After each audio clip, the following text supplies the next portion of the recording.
Capítulo 13. El despertar de España. Del libro Seguridad y paz en el conflicto de los siglos. Los comienzos del siglo XVI coinciden con el periodo heroico de la historia de España, el periodo de la victoria final sobre los moros y de la romántica conquista de un nuevo mundo, periodo en que el entusiasmo religioso y militar elevó el carácter nacional de un modo extraordinario. Tanto en la guerra como en la diplomacia y en el arte de gobernar, se reconocía y temía la preeminencia de los españoles. A fines del siglo XV, Colón había descubierto y reunido a la corona de España territorios dilatadísimos y fabulosamente ricos. En los primeros años del siglo XVI, fue cuando el primer europeo vio el Océano Pacífico. Y mientras se colocaba en Aquisgrán la corona de Carlomagno y Barbarroja sobre la cabeza de Carlos V, Magallanes llevaba a cabo el gran viaje que había de tener por resultado la circunnavegación del globo, y Cortés hallábase empeñado en la ardua conquista de México. 20 años después Pizarro había llevado a feliz término la conquista del Perú. Enciclopedia Británica, Novena ed. Ar. Carlos V. Carlos V ascendió al trono como soberano de España y Nápoles, de los Países Bajos, de Alemania y Austria en tiempo en que Alemania se encontraba en un estado de agitación sin precedente. The New International Encyclopedia, Ar. Carlos V. Con la invención de la imprenta propagóse la Biblia por los hogares del pueblo, y como muchos aprendieran a leer para sí la palabra de Dios, la luz de la verdad disipó las tinieblas de la superstición como por obra de una nueva revelación. Era evidente que había habido un alejamiento de las enseñanzas de los fundadores de la Iglesia primitiva, tal cual se hallaban relatadas en el Nuevo Testamento. Motley, Histoire de la Fondation de la République des Provinces Unies, Introducción, XI. Entre las órdenes monásticas la vida conventual habíase corrompido al extremo de que los monjes más virtuosos no podían ya soportarla. Kurz, Kirchengeschichte, Sec. 125. Otras muchas personas relacionadas con la Iglesia se asemejaban muy poco a Jesús y a sus apóstoles. Los católicos sinceros, que amaban y honraban la antigua religión, se horrorizaban ante el espectáculo que se les ofrecía por doquiera. Entre todas las clases sociales se notaba una viva percepción de las corrupciones que se habían introducido en la Iglesia, y un profundo y general anhelo por la reforma. Id. Sec. 122. Deseosos de respirar un ambiente más sano, surgieron por todas partes evangelistas inspirados por una doctrina más pura. Id. Sec. 125. Muchos católicos cristianos, nobles y serios, entre los que se contaban no pocos del clero español e italiano, uniéronse a dicho movimiento, que rápidamente iba extendiéndose por Alemania y Francia.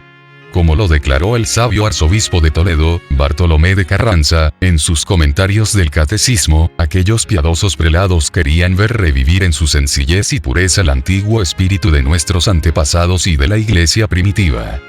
Bartolomé Carranza y Miranda, Comentarios sobre el Catecismo Cristiano, Amberes, 1558, pag.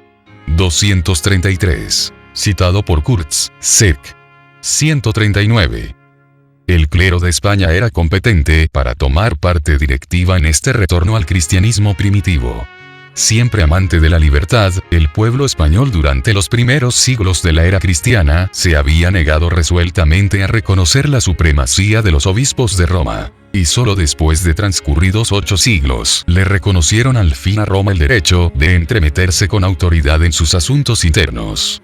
Fue precisamente con el fin de aniquilar ese espíritu de libertad, característico del pueblo español hasta en los siglos posteriores, en que había reconocido ya la supremacía papal, con el que, en 1483, Fernando e Isabel, en hora fatal para España, permitieron el establecimiento de la Inquisición como tribunal permanente en Castilla y su restablecimiento en Aragón, con Tomás de Torquemada como inquisidor general. Durante el reinado de Carlos V la represión de las libertades del pueblo, que ya había ido tan lejos en tiempo de su abuelo, y que su hijo iba a reducir a sistema, siguió desenfrenadamente. No obstante las apelaciones de las Cortes, todas las artes de su famoso ministro, el cardenal Jiménez, fueron requeridas para impedir un rompimiento manifiesto. Al principio del reinado del monarca, 1520, las ciudades de Castilla se vieron impulsadas a sublevarse para conservar sus antiguas libertades. Solo a duras penas logró sofocarse la insurrección, 1521. The New International Encyclopedia, ed. De 1904, Ar. Carlos V. La política de este soberano consistía, como había consistido la de su abuelo Fernando, en oponerse al espíritu de toda una época, considerando tanto las almas como los cuerpos de las muchedumbres como propiedad personal de un individuo. Motley, Introducción, X, como lo ha dicho un historiador, el soberbio imperio de Carlos V levantóse sobre la tumba de la libertad. Id. Prefacio. A pesar de tan extraordinarios esfuerzos para despojar a los hombres de sus libertades civiles y religiosas, y hasta de la del pensamiento, el ardor del entusiasmo religioso, unido al instinto profundo de la libertad civil, sí, indujo a muchos hombres y mujeres piadosos a aferrarse tenazmente a las enseñanzas de la Biblia y a sostener el derecho que tenían de adorar a Dios según los dictados de su conciencia. De aquí que por España se propagase un movimiento análogo al de la revolución religiosa que se desarrollaba en otros países. Al paso que los descubrimientos que se realizaban en un mundo nuevo prometían al soldado y al mercader territorios 255 sin límites y riquezas fabulosas, muchos miembros de entre las familias más nobles fijaron resueltamente sus miradas en las conquistas más vastas y riquezas más duraderas del Evangelio.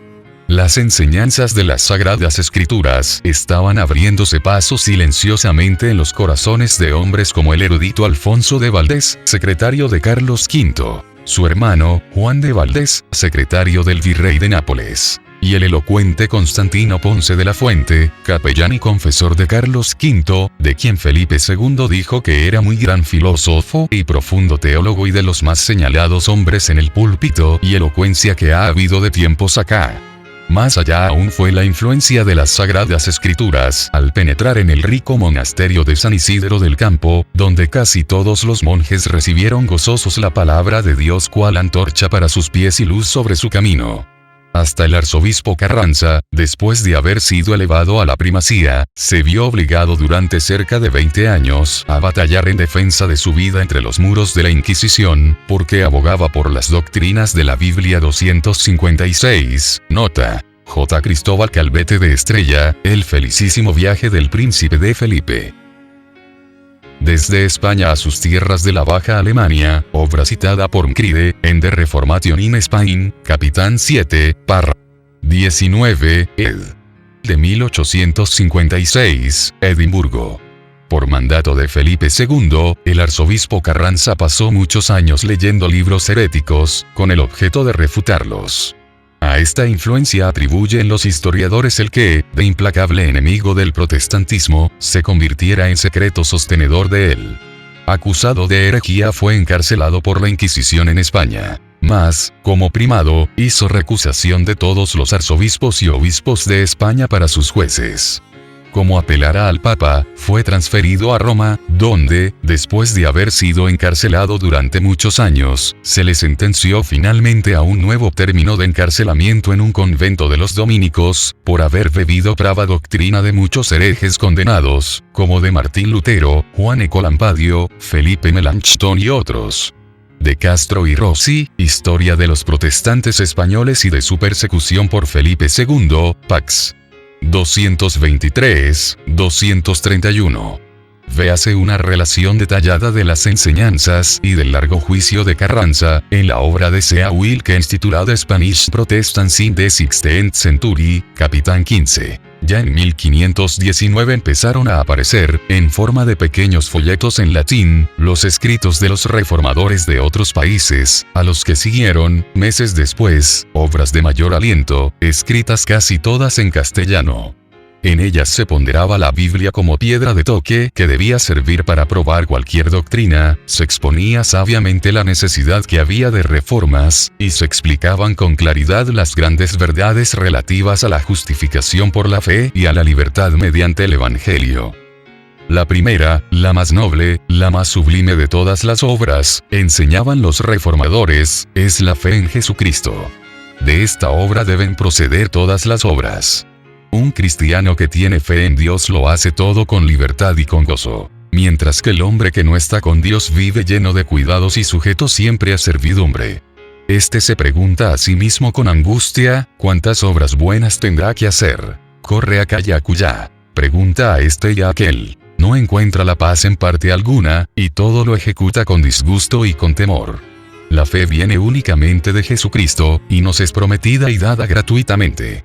Oh hombre, represéntate a Cristo, y considera cómo Dios te muestra en él su misericordia, sin ningún mérito de tu parte. Saca de esta imagen de su gracia la fe y la certidumbre de que todos tus pecados te están perdonados. Esto no lo pueden producir las obras. De la sangre, de las llagas, de la misma muerte de Cristo es de donde emana esa fe que brota en el corazón. Nota: Dauvigné, Historia de la Reforma del siglo XVI, lib. 6, capitán 2. Este lenguaje es muy semejante al que empleó el arzobispo Carranza, quien dijo en su Catecismo Cristiano que la fe sin las obras es muerta, puesto que las obras son una indicación segura de la existencia de la fe. Que nuestras buenas obras tienen valor solamente cuando son ejecutadas por amor de Cristo, y que, si prescindimos de él, no valen nada. Que los sufrimientos de Cristo son del todo suficientes para salvar de todo pecado. Y que él carga con nuestros pecados y nosotros quedamos libres. Spanish Protestants in the 16th Century, por C. A. Wilkins, capitán 15. En uno de los tratados se explicaba del siguiente modo la diferencia que media entre la excelencia de la fe y las obras humanas. Dios dijo: quien creyere y fuere bautizado, será salvo. Esta promesa de Dios debe ser preferida a toda la ostentación de las obras, a todos los votos, a todas las satisfacciones, a todas las indulgencias, y a cuanto ha inventado el hombre. Porque de esta promesa, si la recibimos con fe, depende toda nuestra felicidad. Si creemos, nuestro corazón se fortalece con la promesa divina. Y aunque el fiel quedase despojado de todo, esta promesa en que cree, le sostendría. Con ella resistiría al adversario que se lanzará contra su alma. Con ella podrá responder a la despiadada muerte, y ante el mismo juicio de Dios. Su consuelo en todas sus adversidades consistirá en decir: yo recibí ya las primicias de ella en el bautismo. Si Dios es conmigo, ¿quién será contra mí? Oh, qué rico es el cristiano y el bautizado. Nada puede perderle a no ser que se niegue a creer. Si el cristiano encuentra su salud eterna en la renovación de su bautismo por la fe, preguntaba el autor de este tratado, ¿qué necesidad tiene de las prescripciones de Roma? Declaro pues, añadía, que ni el Papa, ni el obispo, ni cualquier hombre que sea, tiene derecho de imponer lo más mínimo a un cristiano sin su consentimiento. Todo lo que no se hace así, se hace tiránicamente. Somos libres con respecto a todos, Dios aprecia todas las cosas según la fe, y acontece a menudo que el simple trabajo de un criado o de una criada es más grato a Dios que los ayunos y obras de un fraile, por faltarle a este la fe. El pueblo cristiano es el verdadero pueblo de Dios. Dauvigné, Histoire de la Reformation du XVI siècle, lib. 6, capitán 6. En otro tratado se enseñaba que el verdadero cristiano, al ejercer la libertad que da la fe, tiene buen cuidado también en respetar los poderes establecidos. El amor a sus semejantes le induce a portarse de un modo circunspecto y a ser leal a los que gobiernan el país. Aunque el cristiano sea libre, se hace voluntariamente siervo, para obrar con sus hermanos como Dios obró con él mismo por Jesucristo. Yo quiero, dice el autor, servir libre, gozosa y desinteresadamente a un Padre que me ha dado toda la abundancia de sus bienes. Quiero obrar hacia mis hermanos, así como Cristo obró hacia mí. De la fe, prosigue el autor, dimana una vida llena de libertad, de caridad y de alegría. Oh, cuán elevada y noble es la vida del cristiano. Por la fe se eleva el cristiano hasta Dios. Por el amor, desciende hasta el hombre. Y no obstante permanece siempre en Dios. He aquí la verdadera libertad. Libertad que sobrepuja a toda otra libertad, tanto como los cielos distan de la tierra. Dauvigné, Historia de la Reforma del siglo XVI, lib. 6, capitán 7. Estas exposiciones de la libertad del Evangelio no podían dejar de llamar la atención en un país donde el amor a la libertad era tan arraigado. Los tratados y folletos pasaron de mano en mano. Los amigos del movimiento evangélico en Suiza, Alemania y los Países Bajos seguían mandando a España gran número de publicaciones. No era tarea fácil para los comerciantes burlar la vigilancia de los esbirros de la Inquisición, que hacían cuanto podían para acabar con las doctrinas reformadas, contrarrestando la ola de literatura que iba inundando al país. Nota: el extinto Dr. Ed. Boheme, de la Universidad de Estrasburgo, y miembro correspondiente de la Real Academia Española, hace un curioso relato de este comercio en libros protestantes entre Alemania y España, en su obra inglesa Spanish Reformers of 2 Centuries from 1520, tomo 2, Pax 64-65. Dicho relato, basado en documentos de la época, denota un comercio muy activo llevado a cabo secretamente con amigos de la causa protestante en España. No obstante, los amigos de la causa perseveraron, hasta que muchos miles de tratados y de libritos fueron introducidos de contrabando, burlando la vigilancia de los agentes apostados en los principales puertos del Mediterráneo y a lo largo de los pasos del Pirineo. A veces se metían estas publicaciones dentro de fardos de heno o de yute, cáñamo de las Indias, o en barriles de vino de Borgoña o de Champaña. H. Se lea, Chapters from the Religious History of Spain, pag. 28. A veces iban empaquetadas en un barril interior impermeable dentro de otro barril más grande lleno de vino. Año tras año, durante la mayor parte del siglo XVI, hiciéronse esfuerzos constantes para abastecer al pueblo con testamentos y Biblias en castellano y con los escritos de los reformadores. Era una época en que la palabra impresa había tomado un vuelo que la llevaba, como el viento lleva las semillas, hasta los países más remotos. Dauvigné, Lib. 1, Capitán 9. Entretanto, la Inquisición trataba de impedir con redoblada vigilancia que dichos libros llegasen a manos del pueblo. Los dueños de librerías tuvieron que entregarle tantos libros, que casi se arruinaban. Dr. J. P. Fisher, Historia de la Reformación, pag. 359. Ediciones enteras fueron confiscadas, y no obstante ejemplares de obras importantes, inclusive muchos Nuevos Testamentos y porciones del Antiguo, llegaban a los hogares del pueblo, merced a los esfuerzos de los comerciantes y colportores. Esto sucedía así especialmente en las provincias del norte, en Cataluña, Aragón y Castilla la Vieja, donde los valdenses habían sembrado pacientemente la semilla que empezaba a brotar y que prometía abundante cosecha. Nota: para un relato de las primitivas colonias de cristianos valdenses en el norte de España, véase Perrin, Histoire des Vaudois, Lib. 3, Capitán 7, Lib. 4, Capitán 2, Lib. 5, Capitán 8. Según ella, muchos de los valdenses, huyendo de la persecución, se establecieron en Cataluña y en el reino de Aragón. Es lo que hace notar Mateo París, al decir que en tiempo del Papa Gregorio IX había gran número de valdenses en España, y por el año 1214, en tiempo del Papa Alejandro IV, el cual se quejó en una de sus bulas, de que se les había dejado arraigarse tanto, y de que no se les hubiese molestado para multiplicarse como lo habían hecho. Efectivamente, en tiempo de Gregorio IX, crecieron tanto en número y crédito, que establecieron obispos sobre sus rebaños para que les predicasen sus doctrinas, lo cual, al saberlo los otros obispos, fue causa de atroz persecución. Capitán 18, Pax 245-246.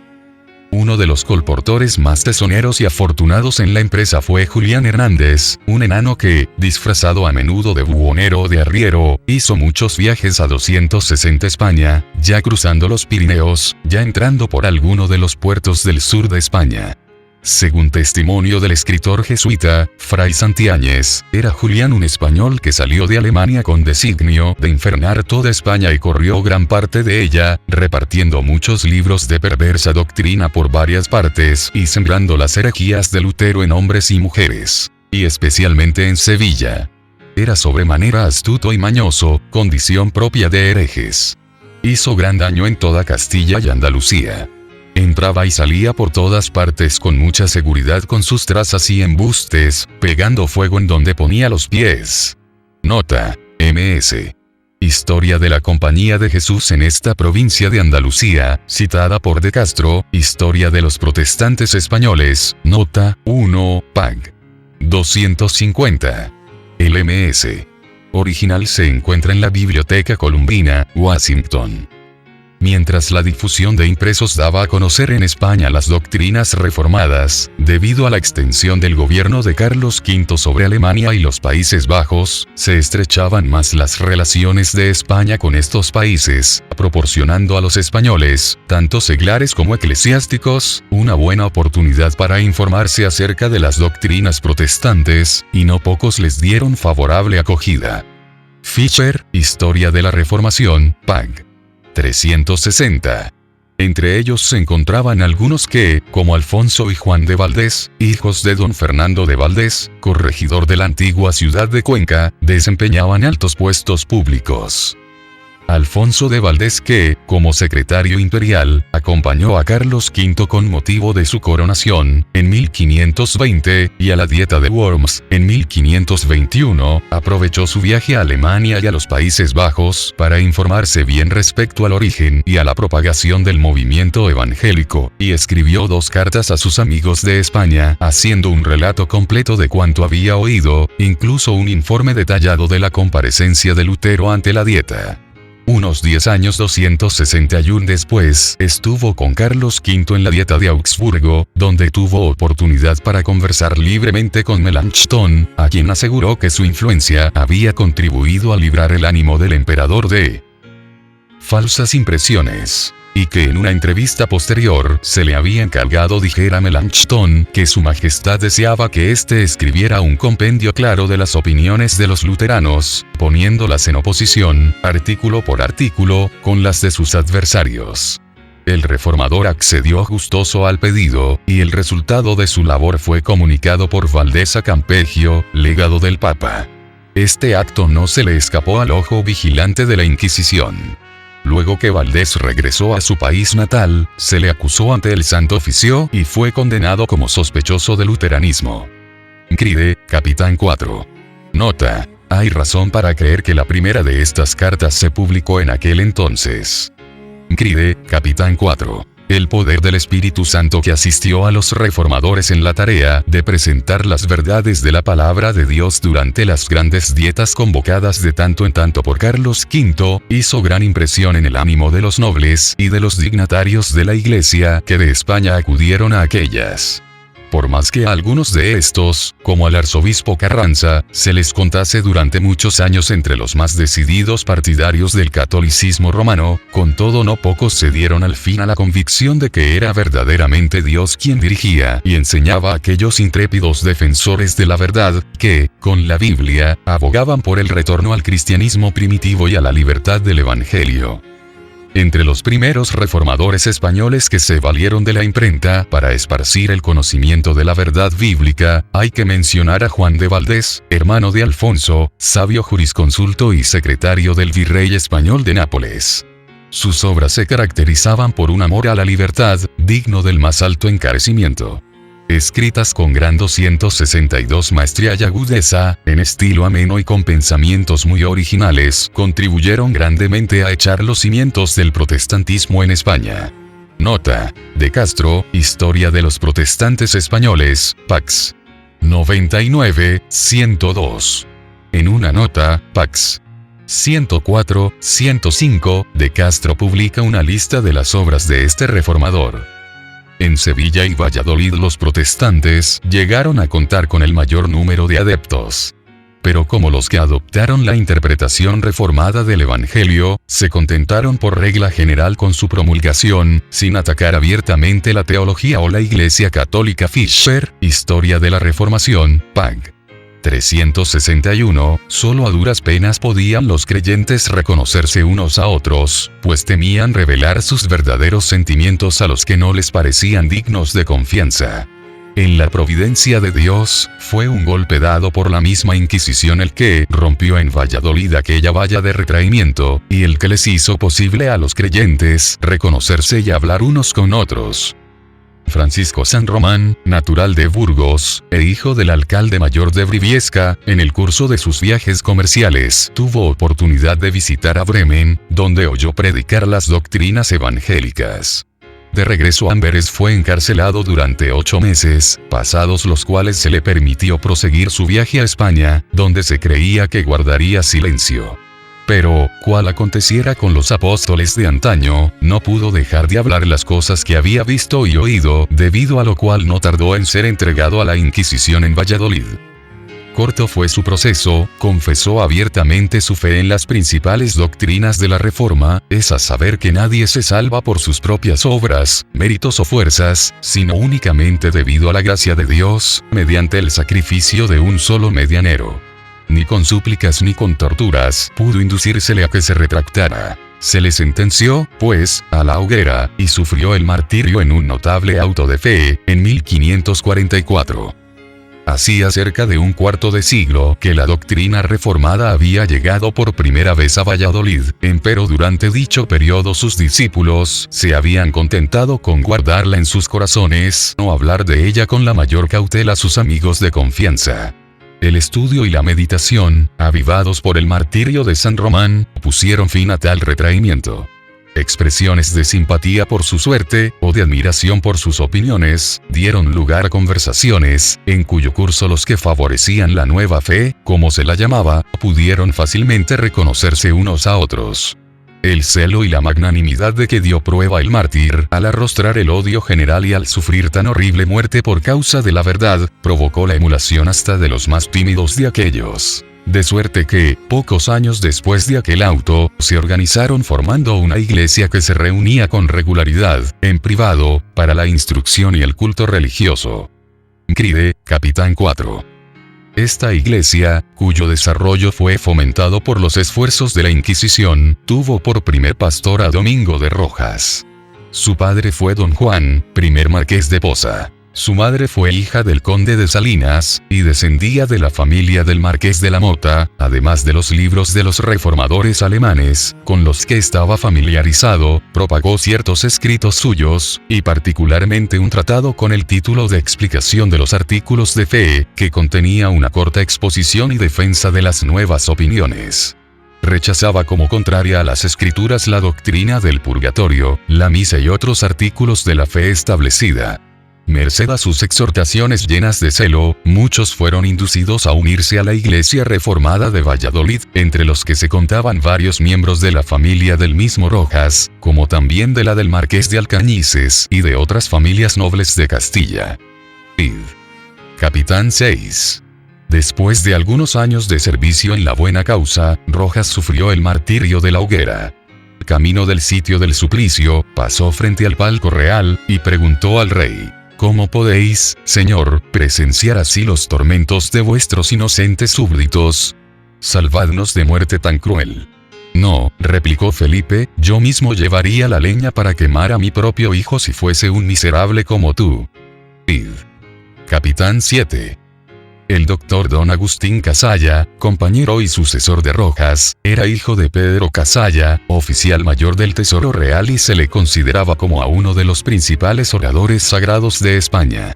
En 1545 fue nombrado capellán del emperador, a quien acompañó el año siguiente a Alemania, y ante quien predicó ocasionalmente años después, cuando Carlos V se hubo retirado al convento de Yuste. De 1555 a 1559 tuvo Casalla oportunidad para pasar larga temporada en Valladolid, de donde era natural su madre, en cuya casa solía reunirse secretamente para el culto de la iglesia protestante. No pudo resistir a las repetidas súplicas con que se le instó para que se hiciera cargo de los intereses espirituales de esta, la cual, favorecida con el talento y la nombradía del nuevo pastor, creció rápidamente en número y respetabilidad. Capitán 6. En Valladolid la doctrina reformada penetró hasta en los monasterios. Fue abrazada por gran número de las monjas de esta Clara, y de la orden cisterciense de San Belén, y contaba con personas convertidas entre la clase de mujeres devotas, llamadas beatas, que se dedicaban a obras de caridad. las doctrinas protestantes se esparcieron por todas partes alrededor de Valladolid, habiendo convertidos en casi todas las ciudades y en muchos de los pueblos del antiguo Reino de León. En la ciudad de Toro fueron aceptadas las nuevas doctrinas por Antonio Herrezuelo, abogado de gran talento, y por miembros de las familias de los marqueses de la Mota y de Alcanices. En la ciudad de Zamora, don Cristóbal de Padilla era cabeza de los protestantes. De estos los había también en Castilla la Vieja, en Logroño, en la Raya de Navarra, en Toledo y en las provincias de Granada, Murcia, Valencia y Aragón. Formaron agrupaciones en Zaragoza, Huesca, Barbastro y en otras muchas ciudades. Vid.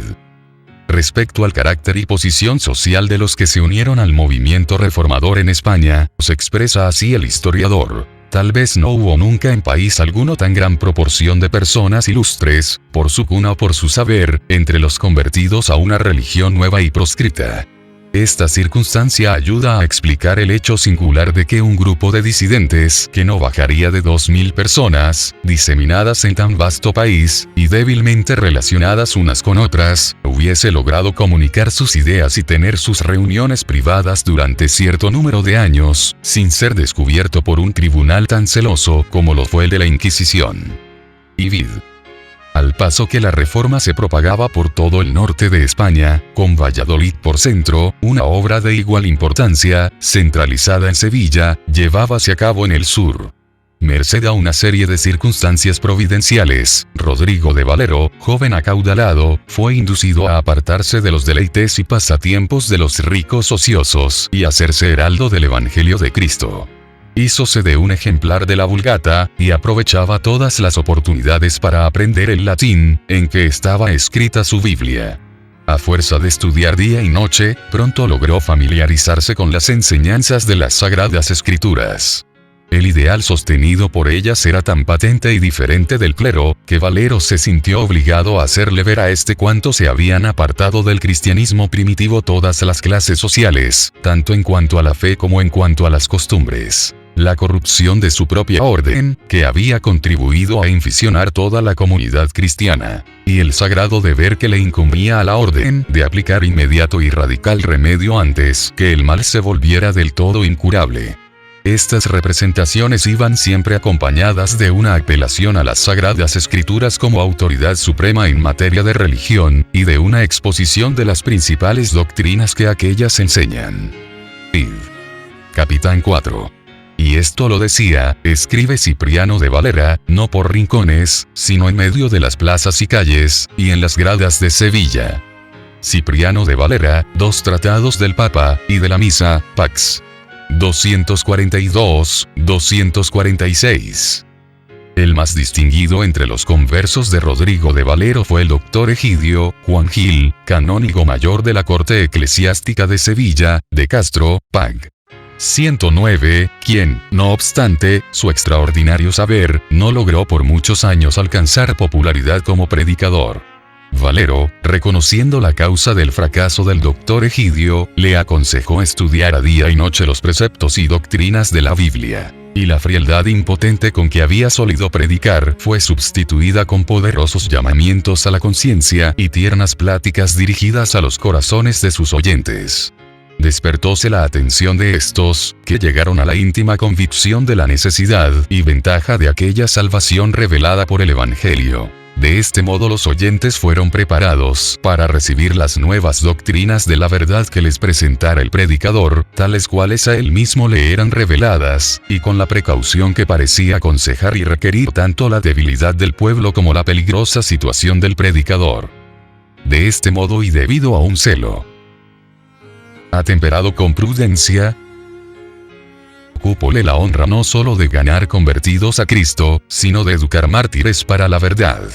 Entre las demás dotes celestiales de aquel santo varón, decía uno de sus discípulos, era verdaderamente de admirar el que a todos aquellos cuya instrucción religiosa tomaba sobre sí, parecía que en su misma doctrina, les aplicaba al alma una tea de un fuego santo, inflamándolos con ella para todos los ejercicios piadosos, así internos como externos, y encendiéndolos particularmente para sufrir y aun amar la cruz que les amenazaba. En esto solo, en los iluminados con la luz divina, daba a conocer que le asistía Cristo en su ministerio, puesto que, en virtud de su espíritu grababa en los corazones de los suyos las mismas palabras que él con su boca pronunciaba. Cride, Capitán 4.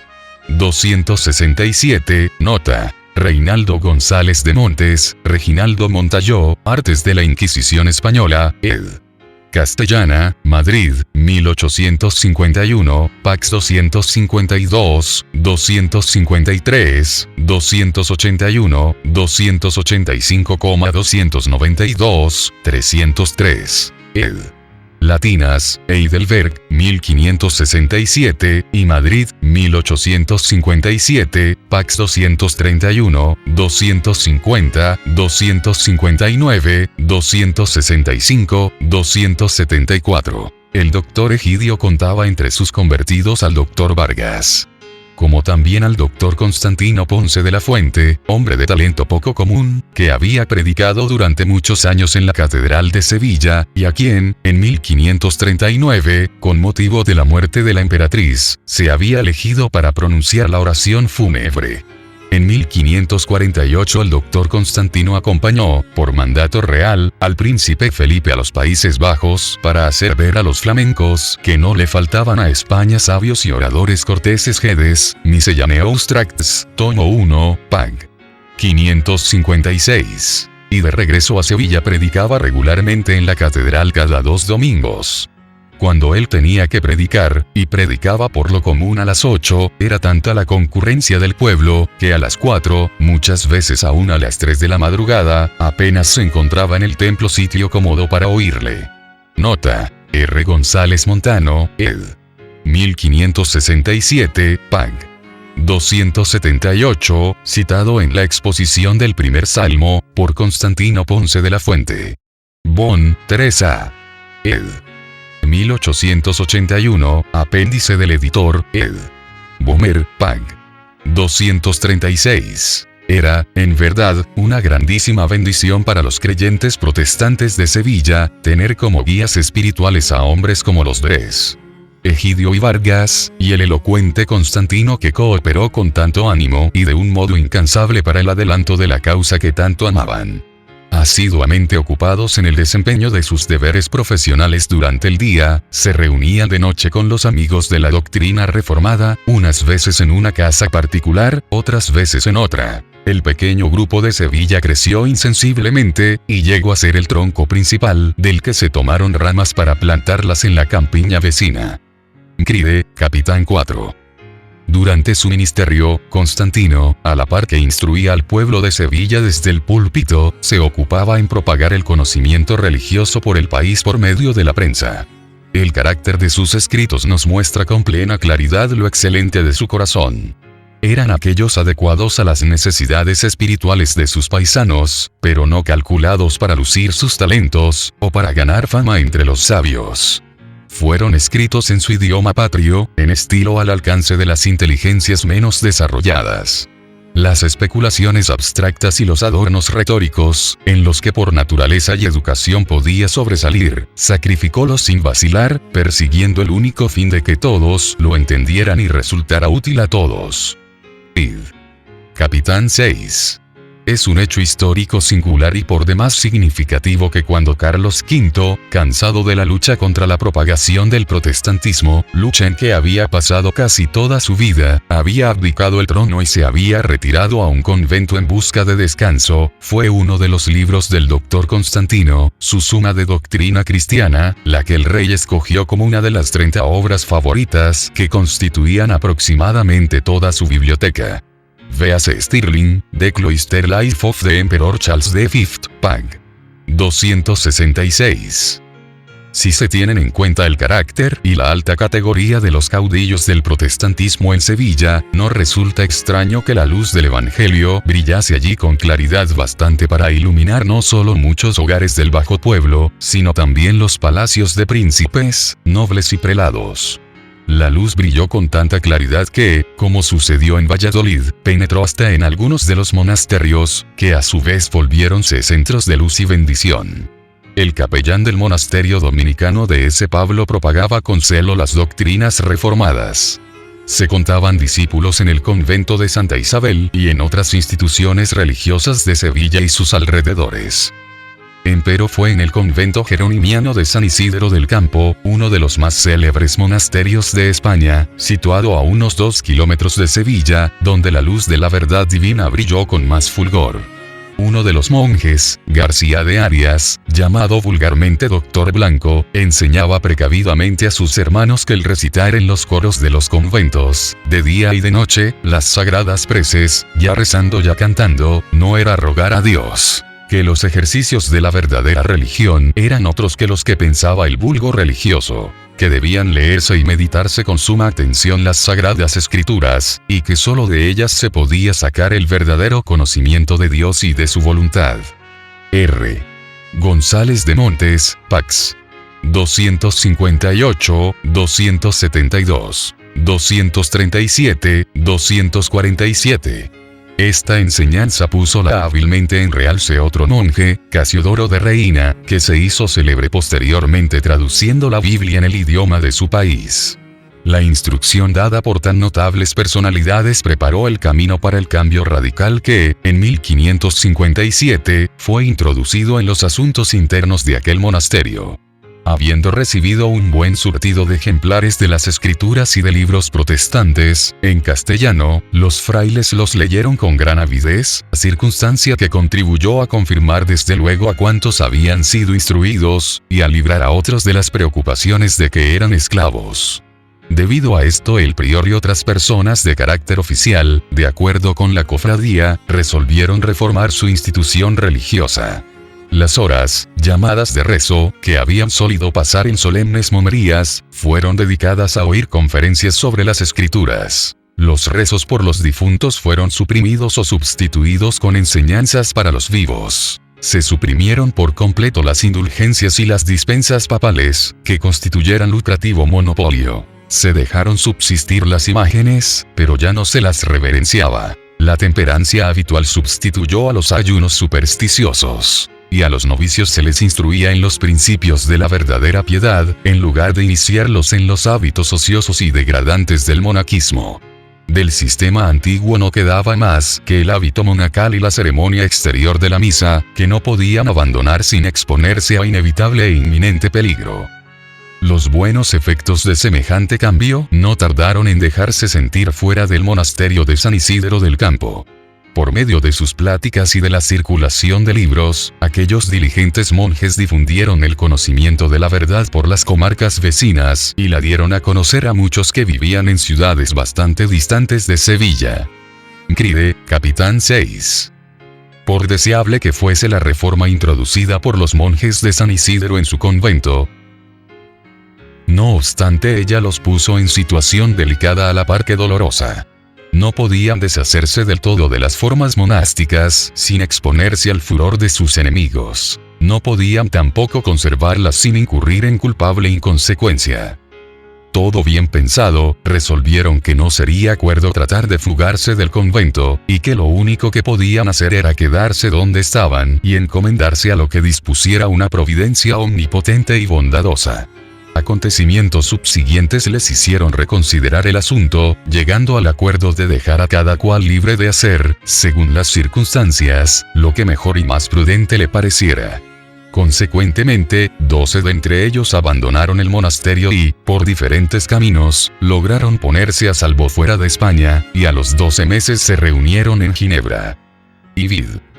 Hacía unos 40 años que las primeras publicaciones que contenían las doctrinas reformadas habían penetrado en España.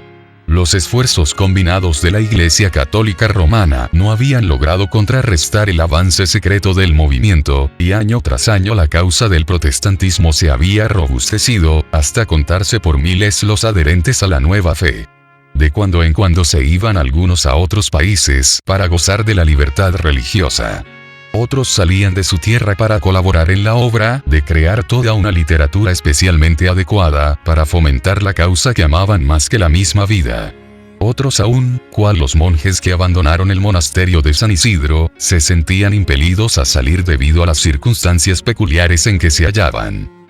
La desaparición de estos creyentes, muchos de los cuales se habían destacado en la vida política y religiosa, había despertado, desde hacía mucho tiempo, las sospechas de la Inquisición.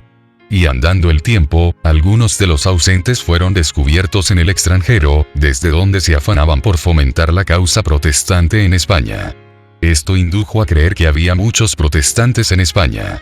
Empero los creyentes habían sido tan discretos, que ninguno de los familiares de la Inquisición podía ni siquiera fijar el paradero de ellos. Fue entonces cuando una serie de circunstancias llevó al descubrimiento de los centros del movimiento en España, y de muchos creyentes. En 1556 Juan Pérez, que vivía a la sazón en Ginebra, terminó su versión castellana del Nuevo Testamento.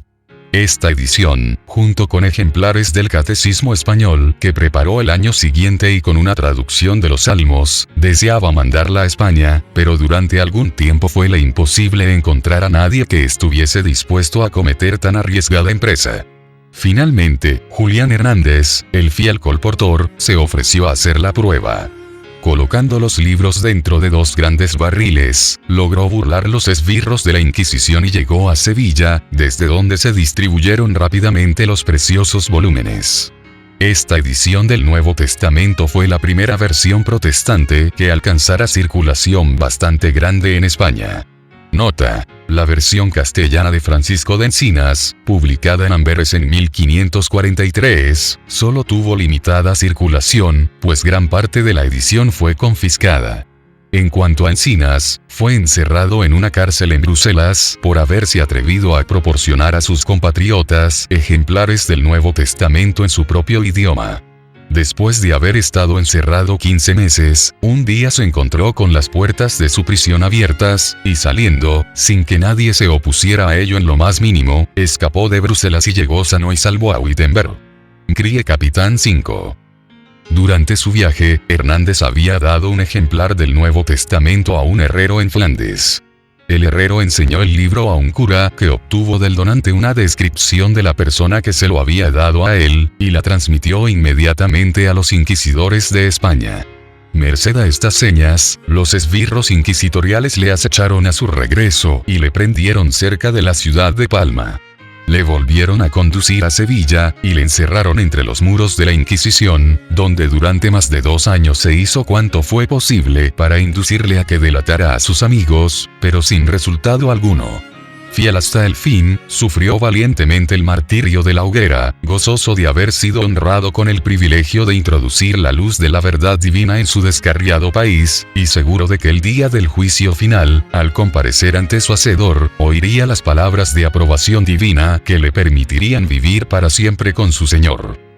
No obstante, aunque desafortunados en sus esfuerzos para conseguir de Hernández datos que llevarán al descubrimiento de los amigos de este, al fin llegaron los inquisidores a conocer el secreto que tanto deseaban saber.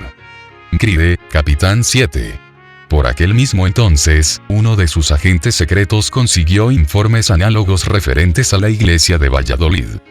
Inmediatamente los que estaban a cargo de la Inquisición en España despacharon mensajeros a los diferentes tribunales inquisitoriales del reino, ordenándoles que hicieran investigaciones con el mayor sigilo en sus respectivas jurisdicciones, y que estuvieran listos para proceder en común tan pronto como recibieran nuevas instrucciones. Y vid. Así, silenciosamente y con presteza, se consiguieron los nombres de centenares de creyentes, y al tiempo señalado y sin previo aviso, fueron estos capturados simultáneamente y encarcelados. Los miembros nobles de las prósperas iglesias de Valladolid y de Sevilla, los monjes que permanecieron en el monasterio de San Isidro del Campo, los fieles creyentes que vivían lejos en el norte, al pie de los Pirineos, y otros más en Toledo, Granada, Murcia y Valencia, todos se vieron de pronto encerrados entre los muros de la Inquisición, para sellar luego su testimonio con su sangre. Las personas convictas del luteranismo eran tan numerosas que alcanzaron a abastecer con víctimas 4 grandes y tétricos autos de fe en el curso de los 2 años subsiguientes. 2 se celebraron en Valladolid, en 1559, uno en Sevilla, el mismo año, y otro el 22 de diciembre de 1560. B. Wieffen nota en su reimpresión de la Epístola Consolatoria de Juan Pérez, Pag. 17.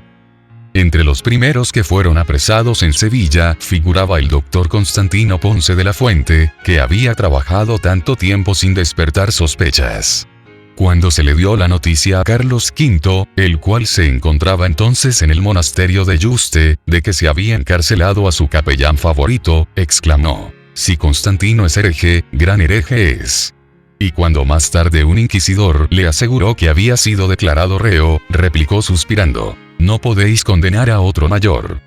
Sandoval, Historia del Emperador Carlos V, tomo 2, Pag.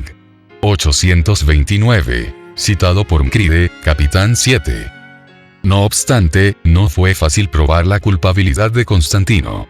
En efecto, parecían ser incapaces los inquisidores de probar los cargos levantados contra él, cuando por casualidad encontraron, entre otros muchos, un gran libro, escrito todo de puño y letra del mismo Constantino, en el cual, abiertamente y como si escribiese para sí mismo, trataba en particular de estos capítulos, según los mismos inquisidores declararon en su sentencia, publicada después en el Cadalso, a saber, del estado de la Iglesia, de la verdadera Iglesia y de la Iglesia del Papa, a quien llamaba Anticristo, del sacramento de la Eucaristía y del invento de la misa, acerca de todo lo cual, afirmaba él, estaba el mundo fascinado a causa de la ignorancia de las sagradas escrituras, de la justificación del hombre, del purgatorio, al que llamaba cabeza de lobo e invento de los frailes en pro de su gula, de las bulas e indulgencias papales, de los méritos de los hombres, de la confesión. Al enseñársele el volumen a Constantino, este dijo: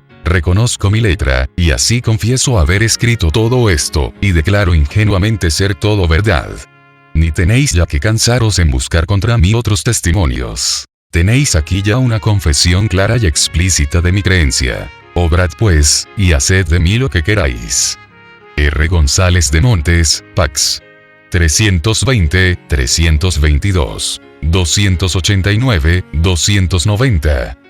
Debido a los rigores de su encierro, Constantino no llegó a vivir 2 años desde que entró en la cárcel.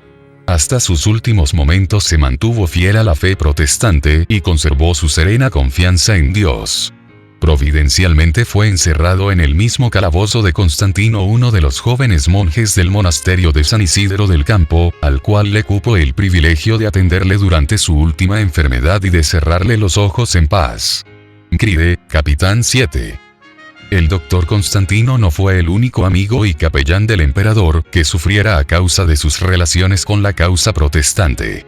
El doctor Agustín Casalla, tenido durante muchos años por uno de los mejores oradores sagrados de España, y que había oficiado a menudo ante la familia real, se encontraba entre los que habían sido apresados y encarcelados en Valladolid.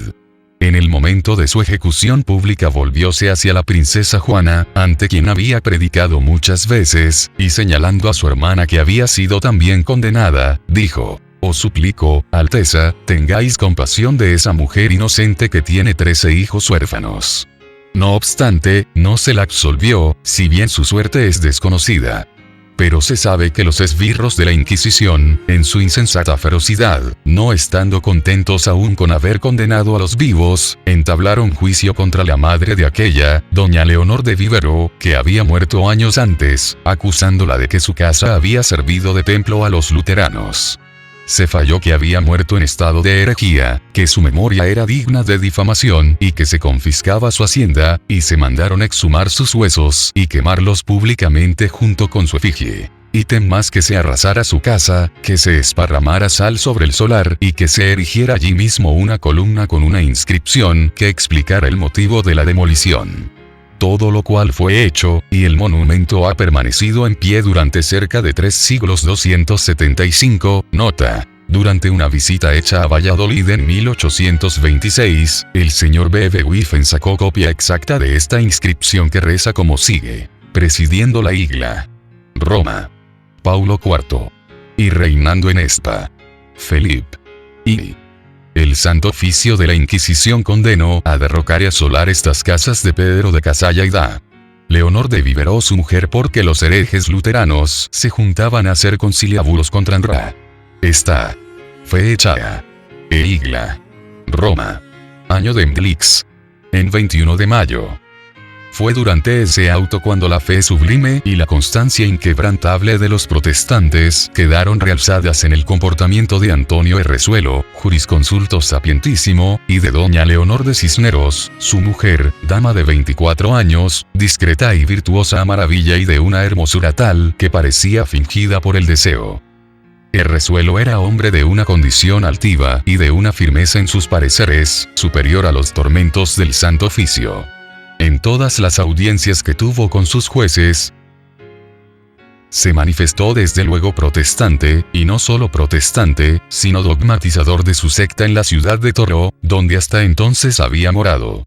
Exigiéronle los jueces de la Inquisición que declarase uno a uno los nombres de aquellas personas llevadas por él a las nuevas doctrinas. Pero ni las promesas, ni los ruegos, ni las amenazas bastaron a alterar el propósito de Errezuelo en no descubrir a sus amigos y parciales. ¿Y qué más? Ni aun los tormentos pudieron quebrantar su constancia, más firme que envejecido roble o que soberbia peña nacida en el seno de los mares. Su esposa. Presa también en los calabozos de la Inquisición. Al fin débil como joven de 24 años después de cerca de 2 años de encarcelamiento, cediendo al espanto de verse reducida a la estrechez de los negros paredones que formaban su cárcel, tratada como delincuente, lejos de su marido a quien amaba aún más que a su propia vida, y temiendo todas las iras de los inquisidores, declaró haber dado franca entrada en su pecho a los errores de los herejes, manifestando al propio tiempo con dulces lágrimas en los ojos su arrepentimiento. Nota: la casa donde se reunían los protestantes de Sevilla tuvo fin análogo. Se roció la tierra con sal, y se erigió un pilar monumental parecido. B. Beifen, nota, por vía de prólogo, en su reimpresión de la Epístola Consolatoria, de Juan Pérez. Londres, ed. De 1871, Pag. 16. Llegado el día en que se celebraba el auto de fe con la pompa conveniente al orgullo de los inquisidores, salieron los reos al cadalso y desde él escucharon la lectura de sus sentencias. Errezuelo iba a ser reducido a cenizas en la voracidad de una hoguera, y su esposa doña Leonor a abjurar las doctrinas luteranas, que hasta aquel punto había albergado en su alma, y a vivir, a voluntad del Santo Oficio, en las casas de reclusión que para tales delincuentes estaban preparadas. En ellas, con penitencias y San Benito recibiría el castigo de sus errores y una enseñanza para en lo venidero desviarse del camino de su perdición y ruina. De Castro, Pax. 167-168. Al ir Errezuelo al cadalso lo único que le conmovió fue el ver a su esposa en ropas de penitenta, y la mirada que echó, pues no podía hablar, al pasar cerca de ella, camino del lugar de la ejecución, parecía decir: esto sí que es difícil soportarlo.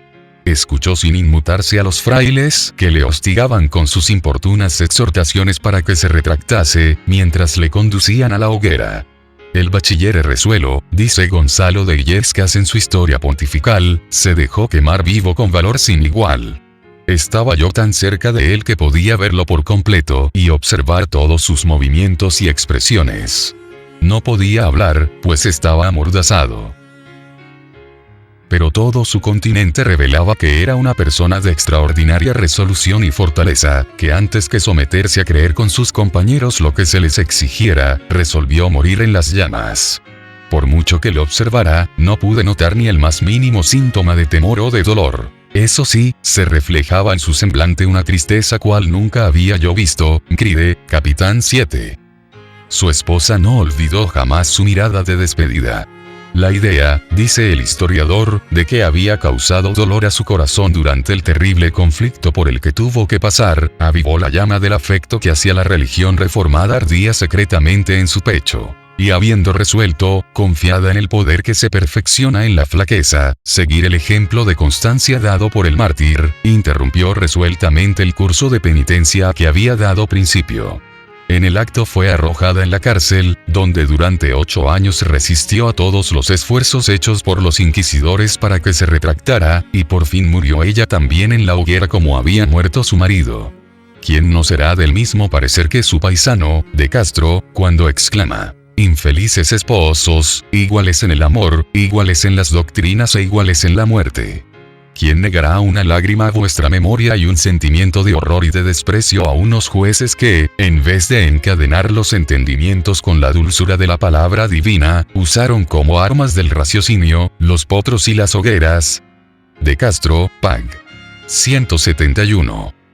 Tal fue la suerte que corrieron muchos que en España se habían identificado íntimamente con la Reforma Protestante en el siglo XVI, pero de esto no debemos sacar la conclusión de que los mártires españoles sacrificaran sus vidas y derramaran su sangre en vano. Ofrecieron a Dios sacrificios de grato olor. Dejaron en favor de la verdad un testimonio que no se perdió del todo. Cride, prefacio. Al través de los siglos este testimonio hizo resaltar la constancia de los que prefirieron obedecer a Dios antes que a los hombres, y subsiste hoy día para inspirar aliento a quienes decidan mantenerse firmes, en la hora de prueba, en defensa de las verdades de la palabra de Dios, y para que con su constancia y fe inquebrantable sean testimonios vivos del poder transformador de la gracia redentora.